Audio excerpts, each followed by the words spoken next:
Vector algebra में आपका कुछ इंपॉर्टेंट टॉपिक्स है भाई, इसको समझ लो, इंपॉर्टेंट है आपका। तो पहला आपका है triangle law of vector addition. Triangle law of vector addition होता क्या है इसको समझो। जैसे कि ये मेरा ट्रायंगल है, ठीक है, ए बी सी ट्रायंगल है आपका। इसमें मेरा ये जो है बी सी, आपने इसको नाम दे दिया सी वेक्टर, क्योंकि डायरेक्शन दे रखी है इन सबकी, ठीक है, डायरेक्शन दे रखी है। तो बेसिकली आपको एक चीज देखना है यहाँ पे, triangle law of vector addition कैसे लगेगा, आपको डायरेक्शन देखनी है। इसकी डायरेक्शन भी इधर जा रही है, फिर ये जाते जाते फिर इसकी डायरेक्शन भी इधर जा रही है, मतलब ये जो दिख रहा है ना आपको, डायरेक्शन सेम है। तो बी वेक्टर प्लस में सी वेक्टर का सम जो होगा ए वेक्टर के इक्वल होगा, क्योंकि इसकी डायरेक्शन अपोजिट है बेसिकली, ठीक है, इसकी डायरेक्शन अपोजिट है। तो ए वेक्टर का सम इक्वल होगा बी वेक्टर प्लस में C vector. Okay, triangle law of vector addition लग जाएगा हमारा। दूसरा आपका है parallelogram law of vector addition, ठीक है, ये क्या है इसको समझो। जैसे कि मेरा पैरेललोग्राम है, okay, A B C D parallelogram है, इसमें मैंने एक डायगोनल बना दिया, ओके। एंड यहाँ पे समझो, यहाँ पे देखो इसकी डायरेक्शन दे रखी है, इसकी डायरेक्शन, इसकी डायरेक्शन, ओके। यहाँ पे आपको समझना है ए बी जो है इसको मैंने ए वेक्टर नाम दे दिया, बीसी को मैंने बी वेक्टर नाम दे दिया, एसी को मैंने सी वेक्टर नाम दे दिया, ठीक है। तो यहाँ पे डायरेक्शन देखो सेम आपका, ये मेरी डायरेक्शन और ये मेरी डायरेक्शन क्या सेम जा रही है ना, इधर से फिर ऐसे, लेकिन इसकी डायरेक्शन अपोजिट है। तो आपका कैसे होगा, सी वेक्टर इक्वल क्या होगा, बी वेक्टर प्लस में ए वेक्टर, ठीक है, या फिर ए वेक्टर प्लस में बी वेक्टर भी लिख सकते हो। तो सी वेक्टर इक्वल में आपका ए वेक्टर प्लस में बी वेक्टर, ठीक है।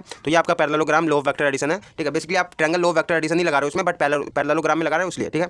थर्ड आपका है multiplication of a vector by a scalar, ठीक है, मतलब आप मल्टीप्लाई कर रहे हो वेक्टर को स्केलर से। स्केलर मतलब कोई नंबर से मल्टीप्लाई कर रहे हो। तो यहाँ पे देखो ए वेक्टर है मेरा, ठीक है, एंड मल्टीप्लाई कर दिया 2 से, तो डबल हो गया मेरा वेक्टर, तो ये मेरा 2a वेक्टर हो गया। एंड इसको हाफ कर दोगे ए वेक्टर का, तो हाफ हो गया मेरा ये ए वेक्टर, ठीक है, half A vector, okay.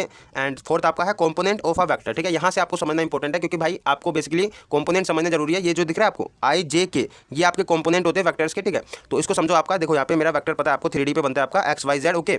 And आपका बेसिकली यहाँ पे ये समझना जरूरी है कि ये मेरा पी वेक्टर है, ओके। ये मैंने एक पी वेक्टर बना दिया, 0 से शुरू हो रहा है आपका, ठीक है, 0 0 0 से शुरू हो रहा है, तो ये आपका पोजीशन वेक्टर हुआ, ओके। तो इसको हम ओपी वेक्टर बोल सकते हैं, ओके।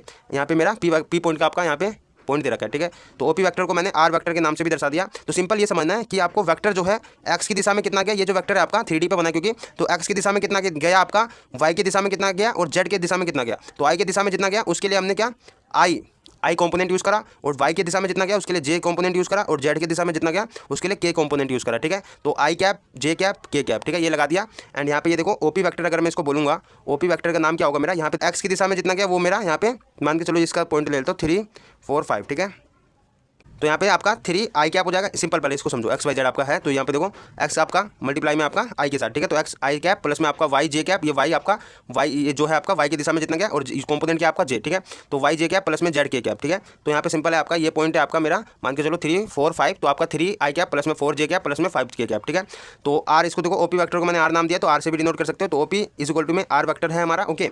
एंड इसका मैग्नीट्यूड निकालना तो हम क्या मॉडुलस लगा देते, पता है आपको। तो ओपी वेक्टर का मॉडुलस या फिर आर वेक्टर का मॉडुलस भी हम कह सकते हैं, या फिर सिंपल आप मैग्नीट्यूड मत लगाओ, तो बस आपको डायरेक्शन हटा देनी है इसकी, ठीक है। आर वेक्टर है मेरा, तो यहाँ से डायरेक्शन इसका हटा दो, तो सिंपल आप आर भी लिख सकते हो मैग्नीट्यूड के लिए। तो आपका रूट में एक्स स्क्वायर प्लस में वाई स्क्वायर प्लस में जेड स्क्वायर कर दोगे, तो आपका मैग्नीट्यूड निकल आएगा, ठीक है।